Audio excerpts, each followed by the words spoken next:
Oyentes, amigos, hermanos queridos, buenos días.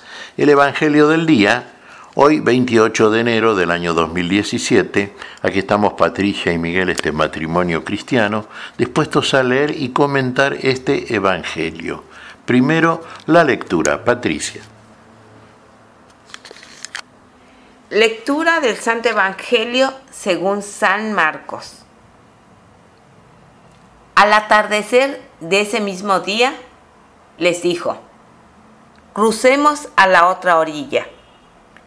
Ellos, dejando a la multitud, lo llevaron a la barca, así como estaba. Había otras barcas junto a la suya. Entonces se desató un fuerte vendaval y las olas entraban en la barca, que se iba llenando de agua. Jesús estaba en la popa, durmiendo sobre el cabezal. Lo despertaron y le dijeron: Maestro, ¿no te importa que nos ahoguemos?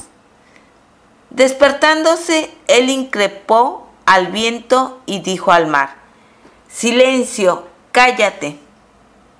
El viento se aplacó y sobrevino una gran calma. Después les dijo: ¿por qué tienen miedo? ¿Cómo? ¿No tienen fe?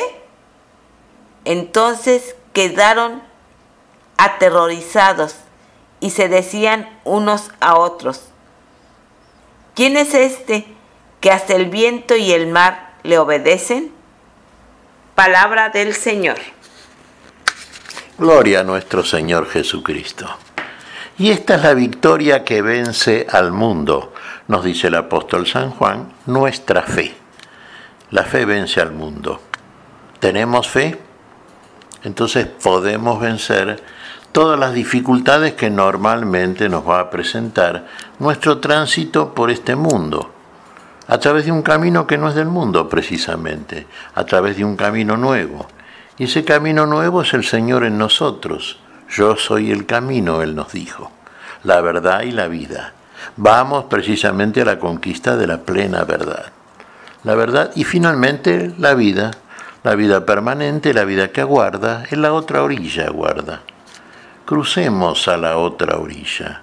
Vayamos entonces al lugar que Dios tiene reservado en Cristo Jesús para cada uno de aquellos que verdaderamente tienen fe. Ahora, claro, decimos dificultades no nos van a faltar. Sí, claro que no nos van a faltar. Fíjese qué ilustrativo este relato por parte de Marcos. Sí, cruzó, dijo Jesús a los suyos, a sus discípulos: vayamos a la otra orilla. Y bueno, ingresaron en la barca de Pedro. Ahí van los discípulos, los que fueron posteriormente apóstoles, y nuestro Señor con ellos. La barca de Pedro.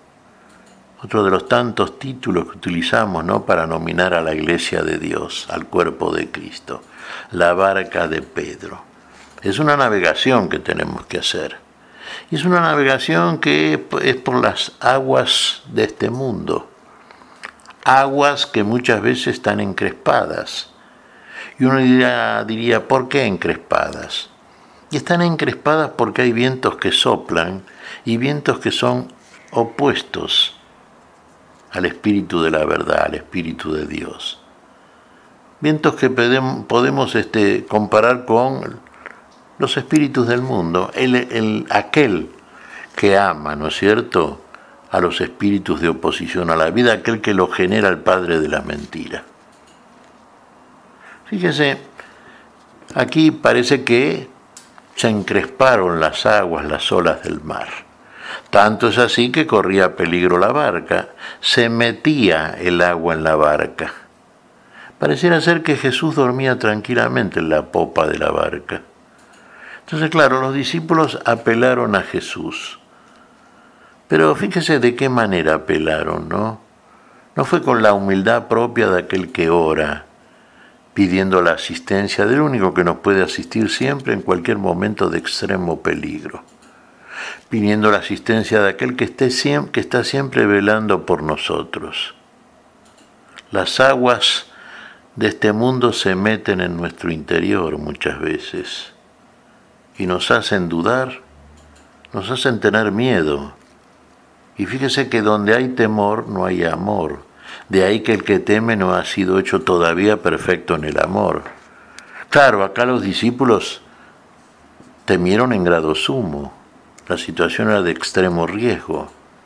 Fueron al Señor. Pero ¿cómo lo reclamaron? Señor, ¿no te importa que nos ahoguemos? Claro que le importa. Si es el único que lo puede impedir y que lo va a impedir. Si lo que le importa a nuestro Señor es el hombre, para eso vino por otra parte.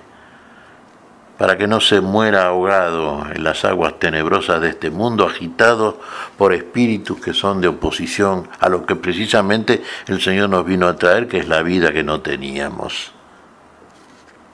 Sí que le importa. Mire, tanto le importa que inmediatamente actúa. A pesar de la protesta, no de la oración confiada o confiada por parte de los suyos.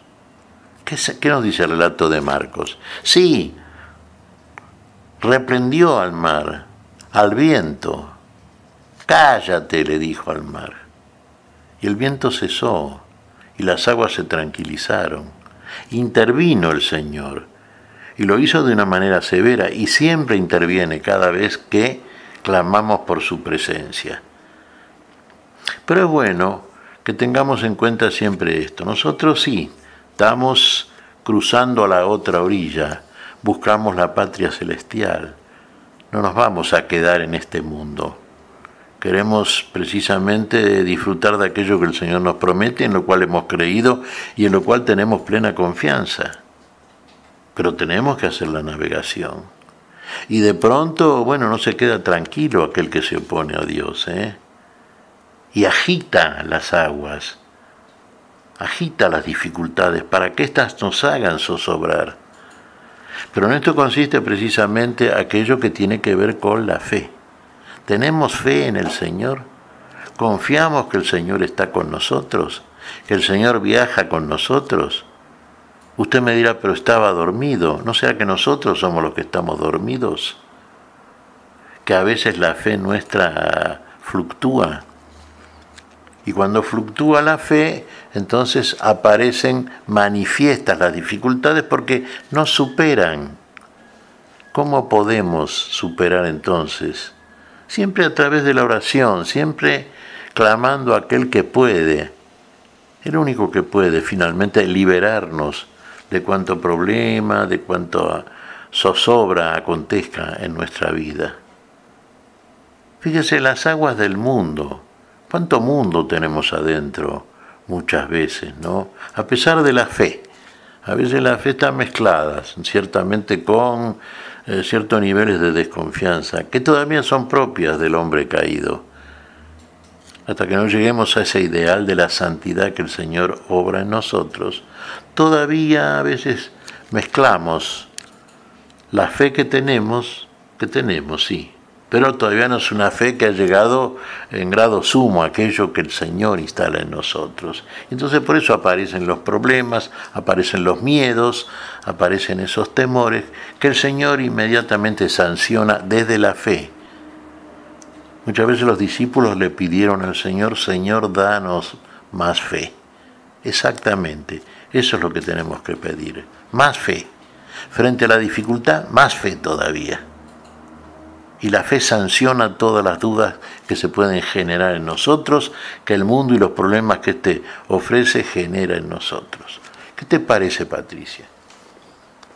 Que como bien decías tú, Miguel, hay que pedirle fe al Señor. Porque en muchas ocasiones nuestro corazón está entenebrecido. Los ojos del corazón no ven por dónde está la salida. Y solo Dios, solo Jesús los puede abrir. Exactamente, Patricia, solo Jesús los puede abrir. Así es, solo Él tiene el poder en el amor suficiente, harto suficiente, para sancionar, ¿no es cierto?, toda duda, para abrir el ojo que verdaderamente ve como debe verse, como ve Dios y como Dios nos muestra todas las cosas. ¿Qué te parece si agradecemos al Señor? Muy bien, Miguel. Te damos gracias, Padre Celestial, en el nombre santo de nuestro Señor Jesucristo. Te damos gracias, Padre, te pedimos perdón por nuestras faltas. Señor, pedimos tu bendición para este día. Pedimos tu espíritu de fe, tu espíritu, Señor Santo, tu espíritu de poder en el amor, tu espíritu que en nosotros obra todas las cosas, todo el milagro que el Señor produce. Y lo pedimos en tu nombre, Señor, en tu nombre que está por sobre todo nombre. Por Jesucristo, Señor nuestro. Amén y amén. Amén.